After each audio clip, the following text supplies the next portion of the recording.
Hi, it's my favorite part of the day, the part of the day when I get to read a good book to you. Today I'm going to read Giraffes Can't Dance, and it's by Giles Andreae.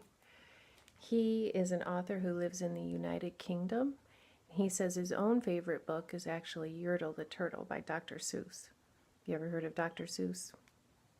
I thought so. All right. Giraffes Can't Dance.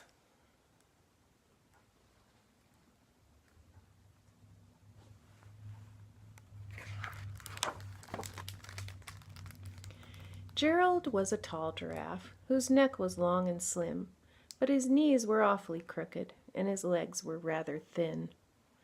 Those are some very good adjectives to describe a giraffe. Thin, crooked, slim.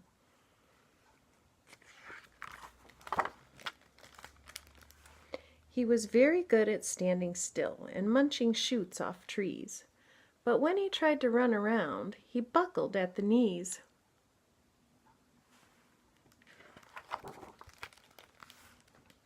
Now every year in Africa they hold the jungle dance, where every single animal turns up to skip and prance. And this year when the day arrived, poor Gerald felt so sad, because when it came to dancing, he was really very bad.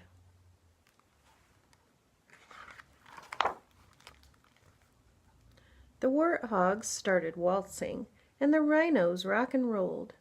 The lions danced a tango that was elegant and bold.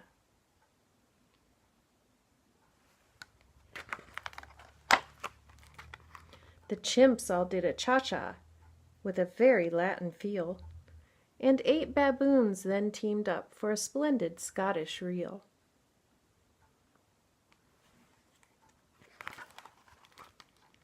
Gerald swallowed bravely as he walked toward the floor, but the lions saw him coming, and they soon began to roar. "Hey, look at clumsy Gerald," the animals all sneered. "Giraffes can't dance, you silly fool. Oh, Gerald, you're so weird."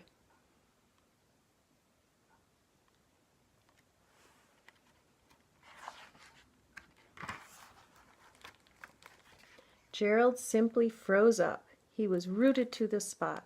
"They're right," he thought. "I'm useless. Oh, I feel like such a clot." So he crept off from the dance floor, and he started walking home. He'd never felt so sad before, so sad and so alone. Have you ever felt like that? I know I have.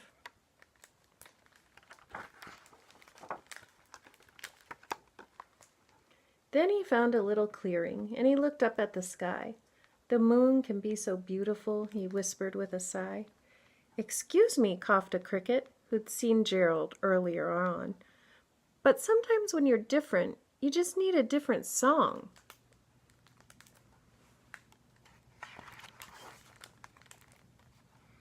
Listen to the swaying grass and listen to the trees. To me, the sweetest music is those branches in the breeze.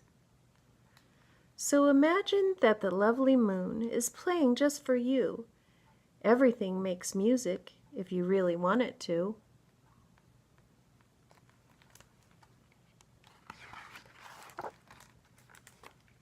With that, the cricket smiled and picked up his violin.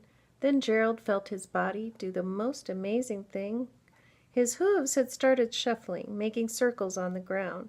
His neck was gently swaying, and his tail was swishing round.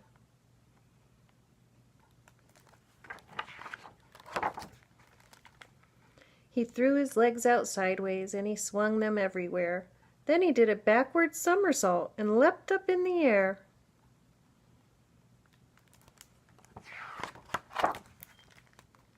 Gerald felt so wonderful his mouth was open wide. "I am dancing! Yes, I'm dancing! I am dancing!" Gerald cried.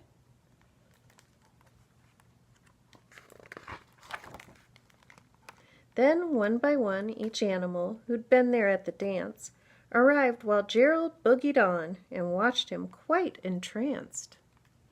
They shouted, "It's a miracle! We must be in a dream! Gerald's the best dancer that we've ever seen." Look at Gerald boogieing. did you learn to dance like that? Please, Gerald, tell us how." But Gerald simply twirled around and finished with a bow.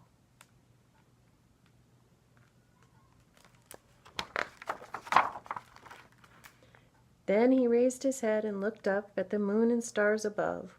"We all can dance," he said, "when we find music that we love." Did you like the message of that book? I do. This book is illustrated by Guy Parker Reese. I really like the illustrations in here. They really add to the story also. Okay, I really hope you liked this book, and I will see you next time. Bye, Aria.